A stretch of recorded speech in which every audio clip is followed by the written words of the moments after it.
नमस्कार दोस्तों, स्वागत है आपका एक और नई वीडियो में।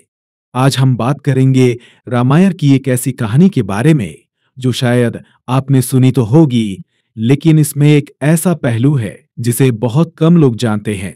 आपने सुना होगा कि भगवान राम ने रावण का वध किया था, लेकिन क्या आपको पता है कि रावण का वध करने के बाद उन पर एचब्रह्म हत्या का पाप लग गया था? जी हाँ, क्योंकि रावण एक ब्राह्मण भी था और ब्राह्मण हत्या को सबसे बड़ा पाप माना जाता है। लेकिन सवाल यह है कि भगवान राम, जो धर्म के प्रतीक माने जाते हैं, उन्होंने इस पाप से मुक्ति कैसे पाई?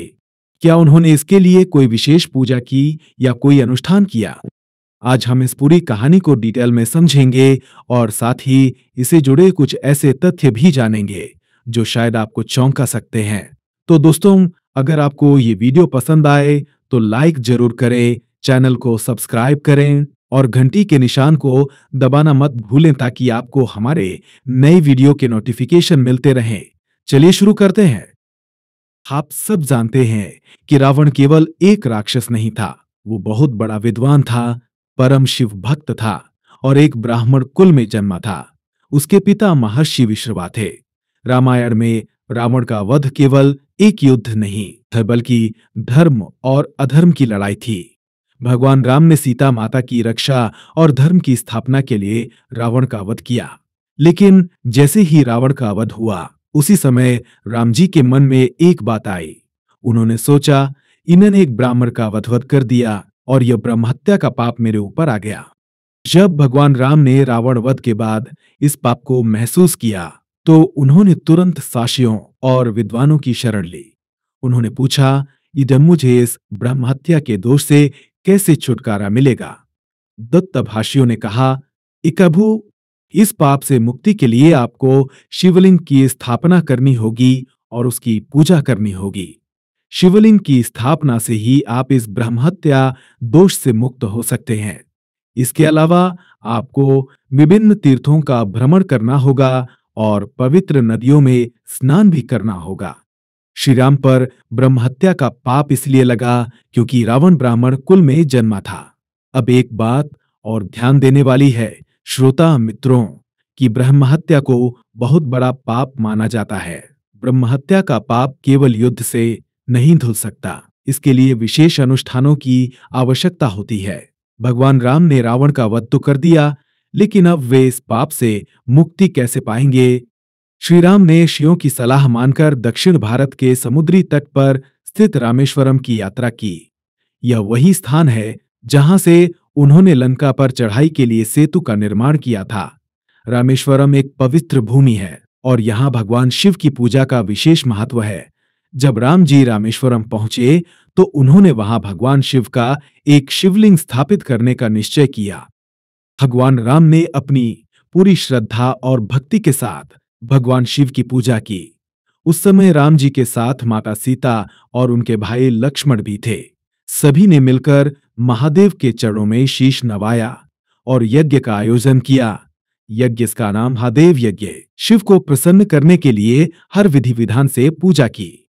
महादेव की कृपा कैसी हो श्रोताओं, जब भगवान शिव प्रसन्न हो जाते हैं तो हर पाप नष्ट हो जाता है। भगवान राम की भक्ति और समर्पण से महादेव अत्यंत प्रसन्न हुए। उन्होंने प्रकट होकर भगवान राम को वरदान दिया कि वे इस ब्रह्महत्या के दोष से मुक्त हो गए हैं। महादेव ने कहा, इराम, तुमने धर्म के मार्ग पर चलते हुए यह कर्म किया है, इसलिए तुम्हारे ऊपर कोई दोष नहीं रहेगा। अब तुम ब्रह्महत्या के पाप से पूरी तरह मुक्त हो। दशिव की पूजा के बाद भी भगवान राम ने अपना धार्मिक कर्तव्य निभाते हुए कई तीर्थों का भ्रमण किया। ये केवल पूजा नहीं, साथ ही आत्मशुद्धि का मार्ग था। उन्होंने सरयू, गंगा, यमुना और नर्मदा जैसी पवित्र नदियों में स्नान किया। हर नदी में स्नान करते समय उन्होंने मन ही मन प्रायश्चित किया और आत्मिक शुद्धिकरण की ओर। भगवान राम ने यह संदेश दिया कि हर व्यक्ति को अपने कर्मों का प्रायश्चित करना चाहिए, चाहे वह कितना भी बड़ा क्यों ना हो। जब हम धर्म के मार्ग पर होते हैं तो भी पवित्रता और शुद्धि आवश्यक होती है। भगवान राम का तीर्थ भ्रमण हमें ये सिखाता है कि आत्मशुद्धि का मार्ग सबसे ऊंचा होता है। रामेश्वरम का महत्व जानिए।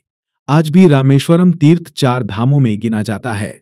यहाँ स्थापित शिवलिंग की पूजा करने से हर पाप से मुक्ति मिलती है।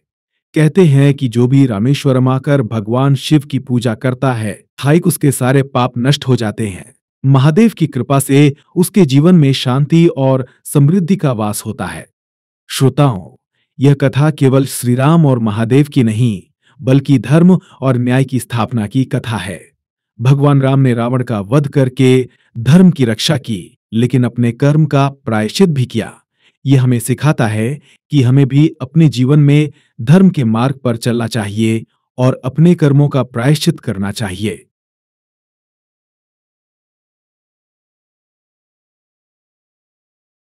तो दोस्तों, ये थी भगवान राम की कहानी, जिन्होंने रावण का वध तो किया, लेकिन ब्रह्महत्या दोष से मुक्त होने के लिए भगवान शिव की पूजा की और रामेश्वरम में शिवलिंग की स्थापना की।